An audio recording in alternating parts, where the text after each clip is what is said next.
নমস্কার, কেমন আছেন সবাই? তনুর রান্নাঘরের নতুন একটি ভিডিওর সাথে সকলকে স্বাগত জানাই।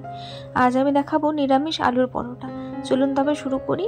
আমি এখানে নিরামিষ আলুর পরোটা বানানোর জন্য একটা ছোট সাইজের আর দুটো বড় সাইজের আলুকে এরকম টুকরো টুকরো করে নিয়ে প্রথমে ভালো করে আমি ধুয়ে নিয়েছি আলুটা। সেই আলুটাকে টুকরো টুকরো করে কেটে নিয়ে ভালো করে এরকম জলের মধ্যে সেদ্ধ করে নেব। তার জন্য এখানে আমি একটা বাটির মধ্যে জল দিয়ে দিয়েছি পরিমাণ মতো, ভালো করে সেদ্ধ করে নিয়েছি। ভালো করে সেদ্ধ করা হয়ে গেলে এইখানে আমি প্রথমে ভালো করে ঠান্ডা করে ছুলে নিয়েছি। এবারে কাঁচা লঙ্কা কুচি দিয়ে দিলাম, সাথে দিয়ে দিলাম ধনেপাতা কুচি। প্রথমে আমরা আলু স্টাফিংটা রেডি করে নেব। তারপরে আমি এখানে কিছু ভাজা মশলা দিয়ে দিলাম, যার মধ্যে আছে জিরে, শুকনো লঙ্কা, ধনে, মৌরি, আর তারপরে স্বাদ মতন নুন, একটু গরম মশলা, হাফ চামচ মতন ধনে গুঁড়ো দিয়ে খুব ভালো করে এটাকে ম্যাশ করে নেব। ভালো করে এটাকে মেখে নিতে হবে। এটার মধ্যে যেন কোনো রকম লাম্পস বা দানা না থাকে, তাহলে কিন্তু আলুর পরোটাটা বানাতে গিয়ে ফেটে যাবে আর কিন্তু ভালো হবে না। তো যেহেতু নিরামিষ বানাচ্ছি, যার জন্য এখানে একটু লেবুর রস দিয়ে দিলাম। এটাকে হালকা একটু টকটক লাগে আর ফ্লেভারটা খুব ভালো লাগে আর খেতে কিন্তু খুব ভালো হয়। তো এটা সবথেকে সহজ পদ্ধতিতে আজকে আমি দেখাচ্ছি। আপনারা যে কেউ যখন ইচ্ছে বানিয়ে ফেলতে পারবেন, সকালের ব্রেকফাস্ট হোক অথবা রাত্রের ডিনারের জন্য। খুব সুন্দর হয় খেতে, অবশ্যই ট্রাই করবেন। আর নিরামিষের দিনে হলে তো আরোই কোনো কথা হবে না।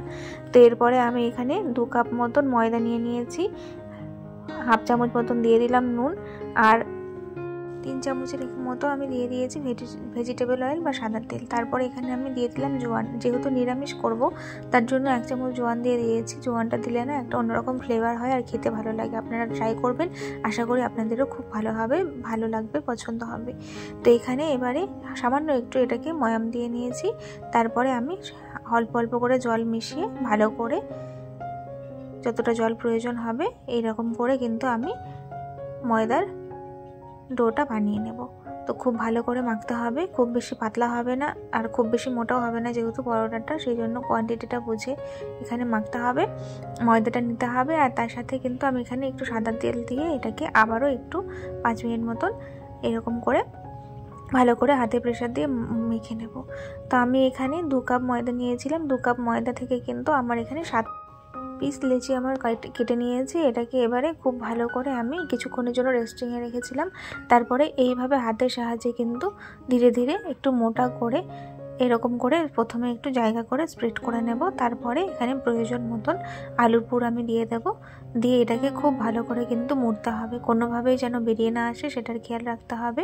তো খুব ভালো করে এইভাবে কিন্তু আমি এটাকে সুন্দর করে মুড়ে নিয়ে আবারও সমান করে কিন্তু এটাকে গোল করে রাখবো। তো সবগুলো আমি এইভাবে করে নিচ্ছি। তারপরেই কিন্তু এটাকে আমি পরোটার মতন করে বেলে নেব। তো আমি আরও একটা এইভাবে করে নিচ্ছি আপনাদের বোঝার সুবিধার্থে, যে আমি কীভাবে করছি। আপনি এইভাবে করবেন, খুব সহজভাবে হয়ে যাবে, কোনো রকম কিন্তু পুর বেরিয়ে আসবে না, খুব ভালোভাবে কিন্তু হয়ে যাবে। তো যদি আজকের রেসিপিটি আপনাদের ভালো লেগে থাকে, তাহলে অবশ্যই আমার চ্যানেলটিকে লাইক, শেয়ার, সাবস্ক্রাইব করে বেল নোটিফিকেশনটি অন করে দিতে হবে, তো আমার ভিডিও নোটিফিকেশন পাওয়ার জন্য। আর এইরকম নিত্য নতুন রেসিপি দেখার জন্য কিন্তু আমার পাশে থাকতে হবে। তো সবগুলোকেই কিন্তু আমি একইভাবে করে নিয়েছি। যতটা আলু নিয়েছিলাম পুরোটাই কিন্তু 7 পিসের মধ্যে আমার লেগে গেছে, একদম কোয়ান্টিটিটা কিন্তু ঠিক ছিল।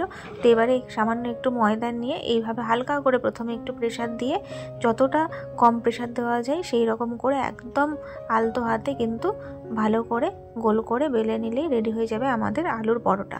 তো এটাকে আমি খুব পাতলা করব না, খুব মোটা করব না। আর পরোটা একটু মোটা ভালো লাগে, যার জন্য কিন্তু এরকম করে নিয়েছি। তো আমি সেম পদ্ধতিতে আবারও একটা এইভাবে করে নেব। পরোটা কিন্তু শীতের সময় রাত্রিবেলা অথবা সকালবেলা খেতে কিন্তু খুব ভালো লাগে। তো আপনারা হাতের কাছে থাকা কিছু উপকরণ দিয়ে কিন্তু খুব সহজভাবে একদম কম সময়ে বানিয়ে ফেলতে পারবেন এইরকম আলুর পরোটা। তো যার জন্য আমি এরকমভাবে করে দেখালাম। আশা করি আপনাদের ভালো লাগবে। অবশ্যই ভালো লাগলে কমেন্টস করবেন। কে কোথা থেকে ভিডিওগুলো দেখছেন অবশ্যই জানাতে ভুলবেন না। দেখুন আমি কতটা থিকনেস রেখেছি, আশা করছি আমি বোঝাতে পারলাম। তো এবারে এগুলোকে ভেজে নেব, যার জন্য প্রথমে একটা প্যানের মধ্যে এখানে আমি সামান্য একটু ঘি ব্রাশ করে নিলাম। ঘিটা ব্রাশ করে নেওয়ার পরে কড়াইটা যখন ভালোভাবে গরম হয়ে যাবে সেই পর্যায়ে এইরকমভাবে উল্টে পাল্টে আমি ভালো করে সেঁকে নেব। প্রথমেই কিন্তু আমি বেশি ঘি দিয়ে দেব না, প্রথমে এইভাবে ভালো করে দুটো পিস আমি সেঁকে নেব। তারপরে যখন হালকা করে ফুলতে শুরু করবে, কালার আসতে শুরু করবে, সেই পর্যায়ে কিন্তু আমি এখানে ধীরে ধীরে একটু একটু করে দুই পাশেই ঘি ব্রাশ করে নেব। আপনারা চাইলে এটা সাদা তেল দিয়েও ভাজতে পারেন বা অলিভ অয়েল দিয়েও ভাজতে পারেন বা বাটার দিয়েও ভাজতে পারেন, তবে ঘি দিয়ে ভেজে দেখবেন আলুর পরোটা খেতে কিন্তু দুর্দান্ত লাগে। আপনারা দেখেই আশা করছি বুঝতে পারছেন যে কতটা ফুলছে, পুরোটাই কিন্তু ফুলেছে, একদম পুরো লুচির মতন কিন্তু পুরোটা ফুলে গেছে। তো এটা আমার হয়ে গেছে, আমি এটাকে তুলে নিচ্ছি। সেমভাবে আমি আর একটাকেও দিয়ে দিলাম আপনাদের বোঝার সুবিধার্থের জন্য। তো আপনারা দেখুন, আশা করি আপনাদের খুব ভালো লাগবে আজকের রেসিপিটি। ভালো লাগলে অবশ্যই জানাতে ভুলবেন না। তো দেখুন এক পাশে ঘি ব্রাশ করে দিয়েছি, দিয়ে এইরকম করে স্প্যাচুলার সাহায্যে কিন্তু চেপে চেপে দিতে হবে, তাহলেই কিন্তু সুন্দর করে ফুলতে শুরু করবে। তো আর একটা পাশেও আমি এখানে ঘি ব্রাশ করে দিলাম। দেখুন খুব সুন্দরভাবে কিন্তু ফুলছে সবগুলোই। তো আলুর পরোটা যদি এইভাবে ফোলে না, তাহলে বুঝতে হবে খুব সুন্দরভাবে স্প্রেড হয়ে গেছে ভেতরের পুরটা। তো দেখুন সবগুলো আমার ভাজা হয়ে গেছে ঘিয়ের মধ্যে, সবগুলোকে আমি তুলে নিয়েছি। কতটা সুন্দর হয়েছে, আর খেতেও কিন্তু দুর্দান্ত হয়েছিল। এটার সাথে যে কোনো তরকারি দিয়ে আপনারা খেতে পারেন বা শুধু মুখেও খেতে পারেন। দেখুন কতটা সফট হয়েছে। তো আমি একটা এখানে ভেঙে দেখাচ্ছি, কতটা সুন্দরভাবে কিন্তু স্প্রেড হয়ে গেছে আলুর স্টাফিংটা ভেতরে। আশা করছি আপনারা বুঝতে পারছেন। তো এরকম নিত্য নতুন রেসিপি দেখার জন্য পাশে থাকবেন। আসতে হবে, দেখা হবে নতুন একটি ভিডিওর সাথে। ধন্যবাদ।